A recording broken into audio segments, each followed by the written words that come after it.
मनुस्मृति पे आरोप लगाए। इसने मनुस्मृति के 5वें अध्याय के श्लोक संख्या 28 से लेके 39 यानी 28 से लेके 39 श्लोक तक कोट किया है। यहाँ पर इसने ये सिद्ध किया है कि मांसाहार है। ठीक है, तो अब थोड़ा इसकी समीक्षा करते हैं। तो यहाँ पर वास्तव में मांसाहार आया है। यहाँ ये जो श्लोक इसने दिखाए 28 से लेके 37 तक, ठीक है, 39 तक, यहाँ पे मांसाहार का प्रकरण आया है। ठीक है, लेकिन क्यों, अब आगे देखते हैं। एक चीज याद रखना है, मनु क्या है? स्मृति। मनु क्या है? हमारी स्मृति ग्रंथ। तो अब यहाँ पर एक श्लोक आता है, वेद स्मृति सदाचार। ठीक है, वेद वेदोक्त स्मृति, वेद अनुयायी सत्पुरुषों का आचरण और अपनी आत्मा के सात्विक गुण आदि के अविरुद्ध प्रिय आचरण, ये 4 धर्म के या प्रत्यक्ष कराने वाले लक्षण हैं। इन्हीं से धर्म का ज्ञान होता है। यानी श्रुति, वेद और वेद अनुकूल आचरण और सत्पुरुषों का जो आचार विचार है, अर्थात वेद द्वारा जो परमेश्वर के दिया हुआ प्रतिपादित कर्म है, और अपनी आत्मा में प्रिय, अर्थात जिसको आत्मा चाहता है वैसा ही सत्य भाषण आदि करना, ये धर्म के 4 लक्षण हैं। तो मनुस्मृति जो ये बोलती है कि सत्पुरुषों का आचरण करना, वेद के अनुकूल आचरण करना, तो जब वेद में नहीं है मांसाहार, हम लोगों ने सिद्ध कर दिया अभी आगे, तो फिर ये स्मृति में, और फिर स्मृति जो है वेद का ही अनुसरण करती है। तो और महर्षि मनु भी ये बोलते हैं कि यश तर्केन अनुसंधते साधर्म वेद नेत्रा। ठीक है, कि वेद के तर्क के द्वारा वेद के अनुकूल अनुसंधान करो, वही मानो जो वेद के अनुकूल हो। तो उनकी जो स्मृति में अगर कहीं मांसाहार आ भी जाता है तो वो अविरोध होता है। अविरोध कैसे होता है वो हम लोग आगे, तो अब देखते हैं श्लोक संख्या 26 से श्लोक संख्या हम लोग 39 तक उसने क्लेम किया कि मांसाहार है। ठीक है, तो अब हम जरा विचार करते हैं। तो ये जब आप 5वां अध्याय खोलेंगे तो यहाँ 26 से 44 श्लोक प्रक्षिप्त हैं। क्यों प्रक्षिप्त हैं? तो इसका कारण दिया। पहला है अंतर्विरोध। सभी प्रकार के मांस भक्षण की मान्यता और पशु यज्ञ का विधान सर्वथा मनु की मान्यता के विरुद्ध है। क्यों विरुद्ध है? क्योंकि ये श्लोक प्रक्षिप्त हैं। कारण इसका क्या है कि 26-28 श्लोकों पर अंतर विरोध है। शीर्षक की समीक्षा देखिए। और 24 फिर आगे देखिए प्रसंग विरोध। 24 से 25 नंबर का जो श्लोक है उसमें मांस आदि से रहित भोजन करने का विधान किया है। उसके बाद 45 से लेके 51 तक का श्लोक है, वहां भी मांस को निंदित भोजन बताया है। तो जो बीच का भाग है ये कहां से फिर आ गया? तो अब हम विचार करेंगे कि ये जो बात लिखी है क्या ये सही है? ठीक है, तो अब आगे चलते हैं। तो जैसा कि आप लोगों ने देखा कि उसने दिखाया है 26 से लेके 39 तक, यानी 26 से लेके 39 श्लोक तक उसने मांसाहार दिखाया है। लेकिन जब उसी 26 के पहले आप जाएंगे श्लोक संख्या 24, 25 और उसके आगे, तो वहां क्या लिखा है वो इसने नहीं दिखाया। अब वो हम दिखाते हैं। ठीक है, यहाँ पे क्या शब्द आया है? दोष रहित अगर हितम। ठीक है, दोष रहित या आनंदित अर्थात निंदित मांस आदि भोजन, ठीक है, से रहित, और जो कोई खाने की वस्तु चिकनाई अर्थात घृत आदि से मिलाकर बनाई गई हो वह बासी भी खा लेनी चाहिए। यानी मांस आदि निंदित से पृथक होना चाहिए। मांस आदि निंदित भोजनों से वो चीज क्या होनी चाहिए? पृथक होनी चाहिए। और लेकिन अगर बासी हो और उसमें घी आदि लगाई हो तो बासी होने पे भी खा लेना चाहिए। फिर आगे देखिए आप 25वां नंबर श्लोक देखिए, वहां क्या आया है?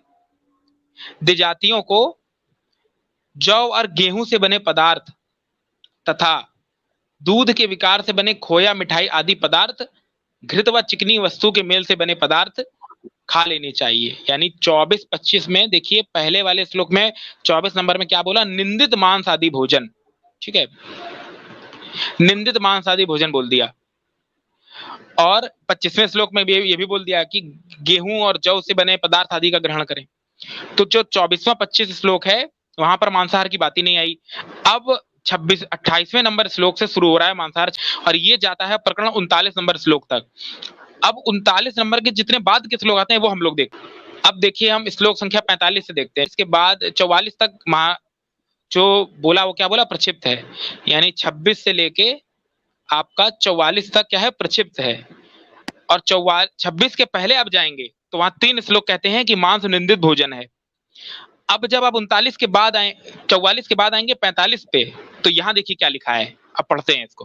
हिंसकानी भूतानी शब्द आया। ठीक है, जो व्यक्ति आत्म सुख इच्छाया अपने सुख की इच्छा से अहिंसकानी भूतानी, यहाँ संस्कृत देखो क्या है? अहिंसकानी भूतानी, यानी कभी ना मारने योग्य प्राणियों की, अहिंसा शब्द आ गया संस्कृत में, हिनस्ती हत्या करता है, वह जीवत च मृतः, जीते हुए और मरकर भी क्वचित सुखम न एधते, ठीक है, कहीं भी सुख शांति को प्राप्त नहीं करता, अर्थात प्राणियों की हत्या करने वाले को इस जन्म और परजन्म में दुख प्राप्त होता है।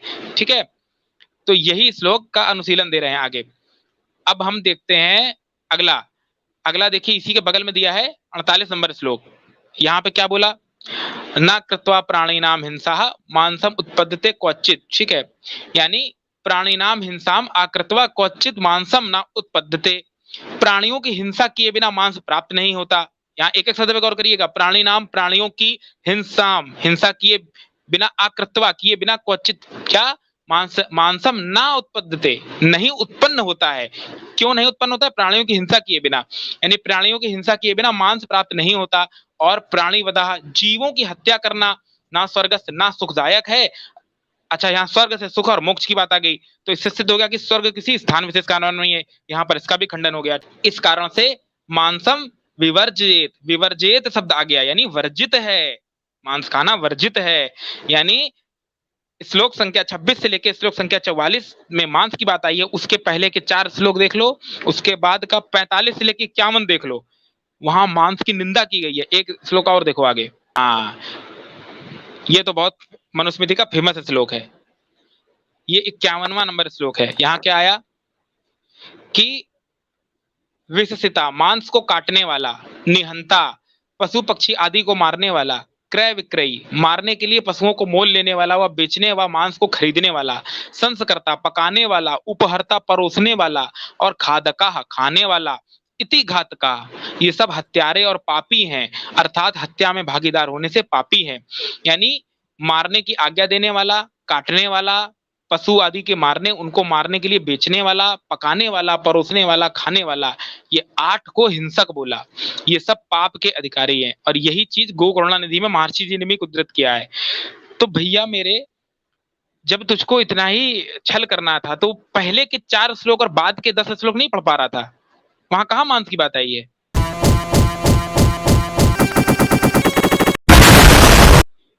तो इसलिए हम लोगों ने देख लिया कि प्रसंग विरोध से और इससे ये जो श्लोक हैं ये प्रक्षिप्त हैं, और मनुस्मृति में प्रक्षेपण बहुत हुए हैं।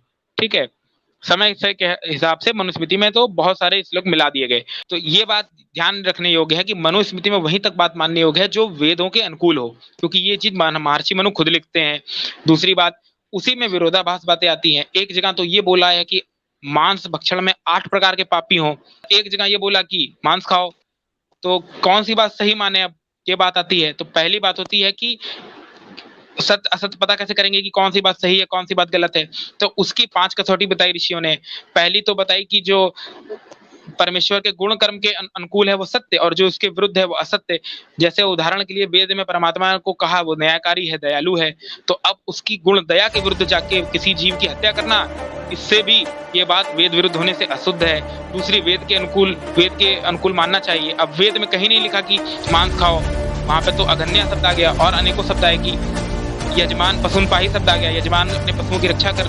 ठीक है, तो इससे भी सिद्ध हो गया कि मांस नहीं है सनातन धर्म में, क्योंकि तो ये चीज माननी चाहिए कि स्मृति वहीं तक माननी होगी जहां तक वो श्रुति के विरोध ना करे। और उसमें हम लोगों ने देख लिया कि कैसे प्रक्षेप पहचानते हैं और सत्य असत्य का निर्धारण कैसे करते हैं।